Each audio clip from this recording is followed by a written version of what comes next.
ಯುದ್ಧವನ್ನು ಕೊನೆಗೊಳಿಸಲು ಅಮೆರಿಕ ಅಧ್ಯಕ್ಷ ಡೊನಾಲ್ಡ್ ಟ್ರಂಪ್ ಹೊಸ ಗಡುವನ್ನು ನಿಗದಿಪಡಿಸಿದ್ದಾರೆ. ಇರಾನ್ ಯುದ್ಧವು 2-3 ವಾರಗಳಲ್ಲಿ ಕೊನೆಗೊಳ್ಳಲಿದೆ ಎಂದು ಟ್ರಂಪ್ ಹೇಳಿದ್ದಾರೆ. ಅಮೆರಿಕ ಶೀಘ್ರದಲ್ಲೇ ಇರಾನ್ನಿಂದ ತನ್ನ ಸೈನ್ಯವನ್ನು ಹಿಂತೆಗೆದುಕೊಳ್ಳಲಿದೆ. ಇರಾನ್ನಲ್ಲಿ ಆಡಳಿತ ಬದಲಾವಣೆಯ ಗುರಿಯನ್ನು ಸಾಧಿಸಲಾಗಿದೆ. ಈ ಸಂಘರ್ಷವನ್ನು ಮುಂದುವರಿಸಲು ಅಮೆರಿಕ ಬಯಸೋದಿಲ್ಲ ಎಂದು ಸ್ಪಷ್ಟಪಡಿಸಿದ್ದಾರೆ.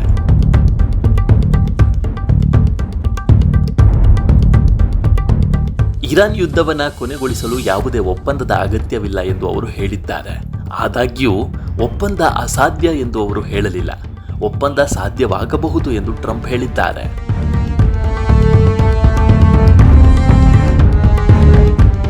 ಮೌಸಾದ್ ಪಜಿಶ್ಕಿಯನ್ ಮಾತನಾಡಿ, ಅಮೆರಿಕ ಮತ್ತು ಇಸ್ರೇಲ್ ಜೊತೆಗಿನ ದ್ವೇಷವನ್ನು ಕೊನೆಗೊಳಿಸಲು ಟೆಹರಾನ್ ಸಿದ್ಧವಾಗಿದೆ. ಆದರೆ ದಾಳಿಗಳು ಮತ್ತೆ ಸಂಭವಿಸುವುದಿಲ್ಲ ಎಂಬ ಭರವಸೆ ನೀಡಬೇಕು ಎಂದು ಹೇಳಿದ್ದಾರೆ. ಯುರೋಪಿಯನ್ ಕೌನ್ಸಿಲ್ ಅಧ್ಯಕ್ಷ ಆಂಟೋನಿಯೋ ಕೋಸ್ಟಾ ಅವರೊಂದಿಗೆ ದೂರವಾಣಿ ಸಂಭಾಷಣೆಯ ಸಮಯದಲ್ಲಿ ಮಾತನಾಡಿದ ಮೌಸಾದ್ ಪಜಿಶ್ಕಿಯಾನ್ ಈ ಹೇಳಿಕೆಗಳನ್ನು ನೀಡಿದ್ದಾರೆ.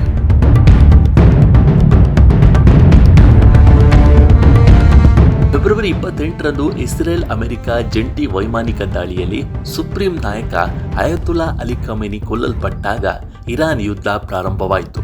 ಅಂದಿನಿಂದ ಹಲವಾರು ಪ್ರಮುಖ ಇರಾನಿನ ನಾಯಕರು ಮತ್ತು ಅಧಿಕಾರಿಗಳು ಕೊಲ್ಲಲ್ಪಟ್ಟರು ಮತ್ತು ಮುಜ್ತಬಾ ಖಮೇನಿ ಸುಪ್ರೀಂ ನಾಯಕನ ಸ್ಥಾನವನ್ನು ವಹಿಸಿಕೊಂಡಿದ್ದಾರೆ.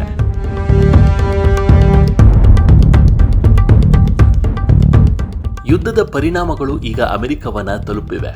ಅಮೆರಿಕದಲ್ಲಿ ಅನಿಲದ ಸರಾಸರಿ ಬೆಲೆ ಪ್ರತಿ ಗ್ಯಾಲನ್ಗೆ $4 ಏರಿದೆ. ಇದು 2022ರ ನಂತರದ ಅತ್ಯಧಿಕವಾಗಿದೆ. ಯುದ್ಧವನ್ನು ಕೊನೆಗೊಳಿಸಿ ಪ್ರಮುಖ ವ್ಯಾಪಾರ ಮಾರ್ಗವನ್ನು ಮತ್ತೆ ತೆರೆಯುವ ಒಪ್ಪಂದವನ್ನು ಶೀಘ್ರದಲ್ಲೇ ತಲುಪದಿದ್ದರೆ ಇರಾನ್ನ ನೀರು ಮತ್ತು ಇಂಧನ ಮೂಲಸೌಕರ್ಯವನ್ನು ನಾಶಪಡಿಸುವುದಾಗಿ ಟ್ರಂಪ್ ಬೆದರಿಕೆ ಹಾಕಿದ್ದಾರೆ.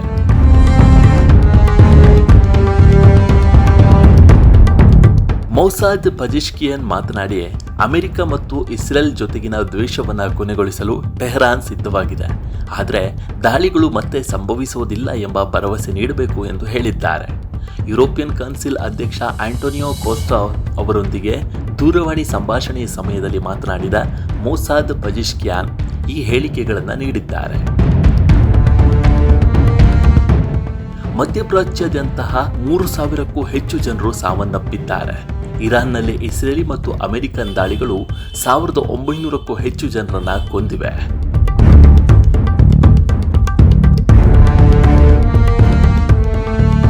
ನಮ್ಮ ಈ ವಿಡಿಯೋ ನಿಮಗೆ ಇಷ್ಟ ಆಗಿದ್ರೆ ಲೈಕ್ ಮಾಡಿ, ಶೇರ್ ಮಾಡಿ ಮತ್ತು ನಮ್ಮ NCIB ಚಾನಲನ್ನು ಈ ಕೂಡಲೇ ಸಬ್ಸ್ಕ್ರೈಬ್ ಮಾಡಿ. Thank you.